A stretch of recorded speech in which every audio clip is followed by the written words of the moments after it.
নমস্কার বন্ধুরা, আজকে আবার একটা নতুন ভিডিও নিয়ে চলে এলাম আপনাদের কাছে। তো আপনারা যেভাবে আমাকে সাপোর্ট করছেন, আমার সাথে আছেন, আমার খুবই ভালো লাগছে।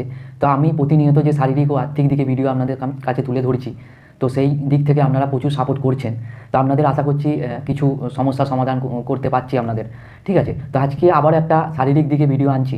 দেখুন, শরীরে মানে আমাদের শারীরিক কিছু হঠাৎ যে লক্ষণ দেখা যায়, কিন্তু লক্ষণগুলো দেখার পরে যে আমাদের যে ভুল ধারণাগুলো থাকে, সেই ভুল ধারণাগুলো থেকে আমাদের সরে আসতে হবে।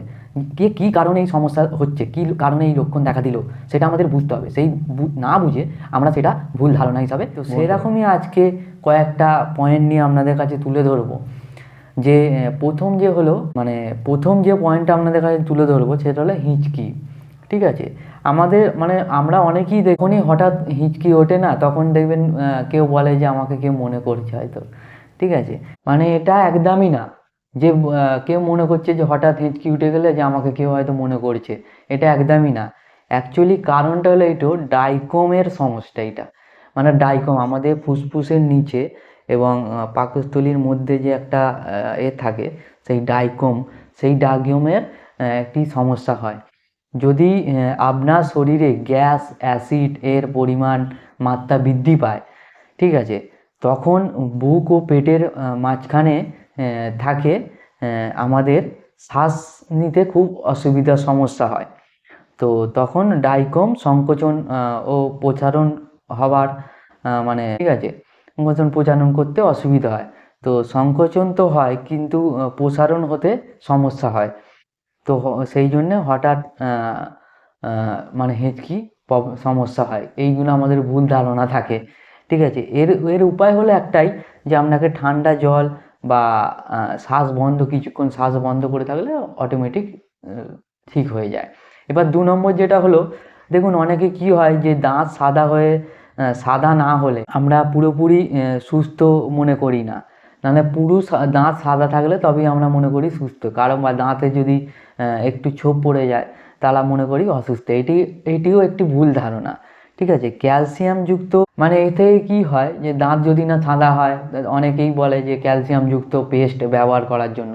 এটা ভুল ধারণা। তো এটা হলো কি, এটা কোনো সমস্যা নয়। ঠিক আছে, অধিকাংশ মানুষ এটা বলে থাকে সেই জন্য। আর ৩ নম্বর যে হচ্ছে ঠান্ডা লাগা। অ্যাকচুয়ালি দেখুন, ঠান্ডা লাগা মানে এটাই অনেকে বলে যে ঠান্ডা জায়গায় গিয়ে ঠান্ডা কিছু খাওয়া বা সর্দি হয় না। ঠিক আছে, যে ঠান্ডা জায়গায় গিয়ে হয়েছে এরকম কিছু না। ঠিক আছে, এটা একটি ভুল ধারণা। প্রধান কারণ হলো ভাইরাস। ঠিক আছে, ভাইরাস ও তো কমার কারণে, তাপমাত্রা কমে যাওয়ার কারণে ইমিউনিটি কম হয়।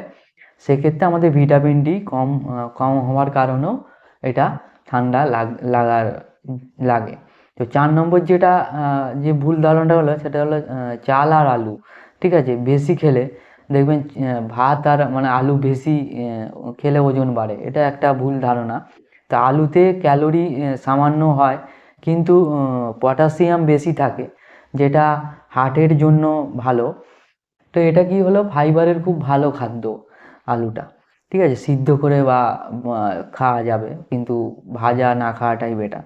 তো ৫ নম্বর যেটা হলো, জল বেশি খাওয়া যাবে না। ওজন মানে ওজনের হিসাব করে খেতে হবে আপনাকে। ঠিক আছে, মানে ২০ কেজিতে ১ লিটার খেতে হবে।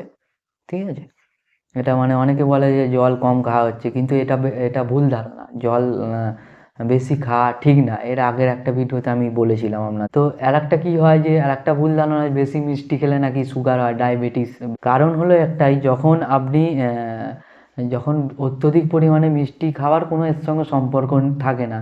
যখন আপনার পেনক্রিয়াস ইনসুলিন বানায় না, ইনসুলিন বলতে একটা হরমোন, ইনসুলিন যখন বানায় না, তখন আমাদের ডায়াবেটিস লক্ষণ দেখা যায়। তো সেক্ষেত্রে কী হয়, তখন ডাক্তাররা বেশি মিষ্টি খেতে বারণ করে। তো অ্যাকচুয়ালি এটা কিছু হয় না। এটা অ্যাকচুয়ালি পেনক্রিয়াসের ইনসুলিন বানানো যখন কমিয়ে দেয়, তখনই এটা সমস্যাটা হয়। এটা একটা ভুল ধারণা, মিষ্টি বেশি খেলে যে সুগার হয়, এটা ভুল ধারণা। তো এই যে কয়েকটি একটা ভুল ধারণা আপনাদের কাছে শেয়ার করলাম। তো চলুন তাহলে, আশা করি ভিডিওটি আপনাদের খুব ভালো লাগবে।